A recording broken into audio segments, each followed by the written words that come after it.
ప్రస్తుతం మనం మక్తల్ మున్సిపాలిటీ పరిధిలో స్థానికంగా 12వ వార్డులో ఉన్నాం. 12వ వార్డు నుంచి సంపూర్ణంగా కాంగ్రెస్ పార్టీ బలపరిచిన అబ్దుల్ రహీం పటేల్ గారు అయితే మనతో ఉన్నారు.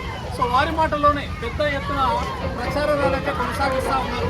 సో ఎటువంటి అభివృద్ధి కార్యక్రమాలు 2 నెలల్లో జరిగినాయి, రేపు గెలిచిన తర్వాత వార్డు కోసం ఏం చేద్దాం అనుకుంటున్నారు, వారి మాటల్లో ఒక వివరణ తీసుకునే ప్రయత్నం అయితే చేద్దాం. నమస్తేనా, ఒక ప్రచార ర్యాలీగా కనిపిస్తలే, విజయోత్సవ ర్యాలీగా కనిపిస్తూ ఉన్నది ఏంటి? ఈరోజు మా ప్రియతమ నాయకుడు రేవంత్ రెడ్డి గారు మరియు మా రాష్ట్ర మంత్రి వాకిటి శ్రీహరి గారు చేసిన అభివృద్ధి, ఆయన ప్రజాసేవలు వారంగానే మాకు ఈ దినం రావడం కానీ, ఆయన బలపరిచిన అభ్యర్థిగా కాంగ్రెస్ పార్టీ అభ్యర్థిగా నేను ఉండడము, దాంతోపాటు స్థానికంగా ఈ వార్డులో మాకంటూ మా కుటుంబానికంటూ మంచి పేరు ఉండడం కూడా మాకు కలిసి రావడం జరిగింది. అటువంటి సందర్భంలో నేను కూడా గతంలో 2 సార్లు ఓడిపోయిన, టికెట్ రాలేదు, ఇండిపెండెంట్ చేసిన. ఈసారి కాంగ్రెస్ పార్టీ నాకు పూర్తి మద్దతు ఇచ్చింది. అలాగే శ్రీహరి గారు, వారి కుటుంబ సభ్యులు మరియు పార్టీ కార్యకర్తలు, నాయకులు అందరూ కూడా సంపూర్ణంగా నాకు మద్దతు తెలుపుతున్నారు, ప్రజలు కూడా మద్దతు తెలుపుతున్నారు. కాబట్టి ఈరోజు నేను ఇంత సక్సెస్గా ప్రచారం చేయగలుగుతున్నాను. ఒక సందర్భంగా దేవుని దయ వల్ల వార్డు ప్రజల ఆశీర్వాదం వల్ల నేను గెలిస్తే ఈ వార్డుకు ఏదైనా మంచి అభివృద్ధి కార్యక్రమాలు చేయాలనే ఉద్దేశంతో కూర్చొని సో ప్రచారంలో చేస్తుంటే ప్రజలు ఏ సమస్యలను దృష్టికి వచ్చే ప్రయత్నం చేస్తూ ఉంటాయి. ఆ వార్డులో తాగునీటి సమస్య ఉంది, అలాగే కొన్ని ప్లేసెస్లో రోడ్లు చేసి రోడ్లు డ్రైనేజ్ ప్రాబ్లం, ఇంకా చిన్న ప్రాబ్లంలో వీధిలో ఉండేటువంటి ఉన్నాయి. అది మేము మంత్రి గారి చొరవతో అవి కూడా పూర్తి చేస్తాము. వార్డు ప్రజలకు ఆదేశిస్తాము. ఏదైతే గెలిచిన తర్వాత వార్డు కోసం వార్డులో ప్రతి సమస్యను కూడా తీర్చాలనే ఒక ఉద్దేశంతో ఏ సమస్య వచ్చినా ప్రజలకు అది వ్యక్తిగతమైన ప్రజలకు ప్రభుత్వపరమైన సంక్షేమ ఫలాలైనా నేను అందించాలని పూర్తిగా విశ్వాసంతో ముందుకు వెళ్ళాలనుకుంటున్నాను. సో ఎట్లా ఉంటుందన్న వార్డు విషయంలో మంత్రి గారు ఏదైనా సమస్యలు వెళ్ళినప్పుడు వాళ్ళ యొక్క స్పందన? మంత్రి గారు మేమేమి లేదు, మంత్రి గారు ఈరోజు మంత్రి గారు ఒక వార్డు కౌన్సిలర్ ఎలా పనిచేస్తాడో అటువంటి పనిచేసే వ్యక్తి. అంటే ప్రతి మనిషిని పేరున గుర్తుపెట్టుకొని ప్రతి మనిషిని దగ్గరగా చూసే వ్యక్తి ఆయన.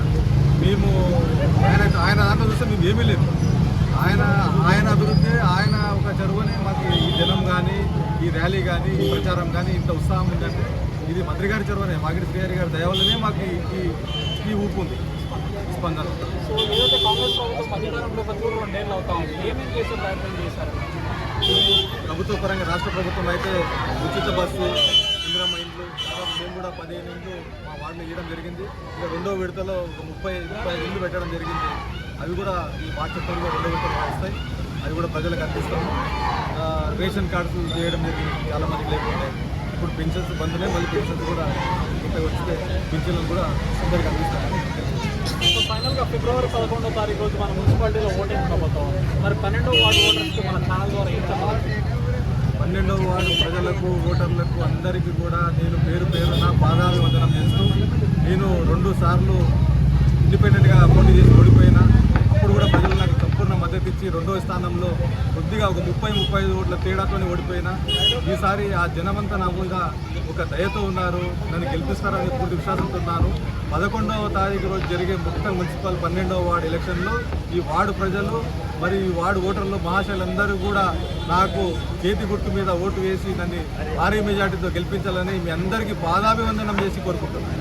సో ఇది ఏదైతే రహీం పటేల్ గారి ఆధ్వర్యంలో పెద్ద ఎత్తున ప్రజల్లోకి వెళ్తూ ఉంటే బ్రహ్మాండమైన స్పందన వస్తూ ఉందని. గత 2 నెలల్లో కాంగ్రెస్ ప్రభుత్వం వచ్చినప్పటి నుంచి కూడా ఏదైతే రేషన్ కార్డ్స్ కావచ్చు, ఇందిరమ్మ ఇల్లు కావచ్చు, సన్నబియ్య కార్యక్రమం గురించి కావచ్చు, 200 యూనిట్ల గృహజ్యోతి గురించి కావచ్చు, ఇలా అనేక సంక్షేమ పథకాలు అయితే ప్రజల్లోకి వెళ్ళాయి. ఈ సంక్షేమం చూసే ఫిబ్రవరి 11వ తారీఖు రోజు మంచి మెజారిటీతో కాంగ్రెస్ పార్టీకి పట్టం కట్టడానికి కూడా ప్రజలు సిద్ధంగా ఉన్నారని కూడా వారి మాటల్లో వివరించే ప్రయత్నం చేస్తూ ఉన్నారు. స్థానిక ఎమ్మెల్యే, ప్రస్తుతం మంత్రి వాకిటి శ్రీహరి గారు కూడా ఎప్పుడు ఏ సమస్య వచ్చినా వార్డు విషయంలో మాకన్నా ఎక్కువ వారే ప్రజల్లో నిత్యం అందుబాటులో ఉంటారని కూడా వివరించే ప్రయత్నం చేస్తూ ఉన్నారు. కాబట్టి ఫిబ్రవరి 11వ తారీఖు రోజు 12వ వార్డు నుంచి ప్రతి ఒక్క ఓటరు వీటన్నిటిని ఆలోచన చేయాలి. సరైన వ్యక్తులు ఎవరు, సమర్థవంతమైన వ్యక్తులు ఎవరు, రాజకీయాల్లో సంపాదించడానికి ఎవరు వస్తూ ఉన్నారు, రాజకీయాల్లో సేవ చేయడానికి ఎవరు వస్తూ ఉన్నారు. మనం సరైన వ్యక్తికి, సరైన నాయకునికి కౌన్సిలర్గా గెలిపించుకున్నప్పుడే వార్డు అభివృద్ధి విషయంలో ముందరికి అవకాశం ఉంటుంది. ఏ చిన్న ఏమరపాటు ప్రయత్నం చేసినా మళ్ళీ 5-6 సంవత్సరాలు వార్డు అభివృద్ధి విషయంలో వెనక్కి వెళ్ళడానికి అవకాశం ఉంటుంది. మరీ ముఖ్యంగా అధికార పార్టీ మద్దతున్న వ్యక్తులకు మనం ఓటేసినప్పుడే వాళ్ళు ఫండ్స్ విషయంలో స్థానిక మంత్రి గారితో కొట్లాడి నిధులు తీసుకురావడానికి అవకాశం ఉంటుంది.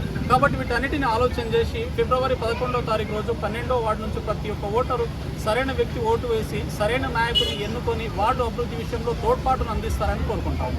థ్యాంక్ యూ వెరీ మచ్ అన్న. మంచి మెజారిటీ